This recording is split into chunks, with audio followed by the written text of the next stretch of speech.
এই লোকটা police DB পরিচয়ে একজন মানুষের অপহরণ করার জন্য আছে। এরা তিনজন,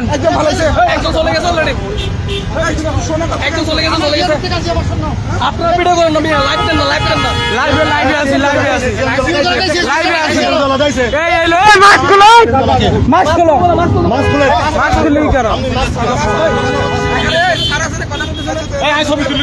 ঠিক আছে, ছবি তোলা। ধন্যবাদ ভাই। রাখেন না, চাবিটা রাখেন। 20 ভরি জন্য নিয়ে গেছে গা। 87 999 32 আয় অনরে ওই ছবি তুলি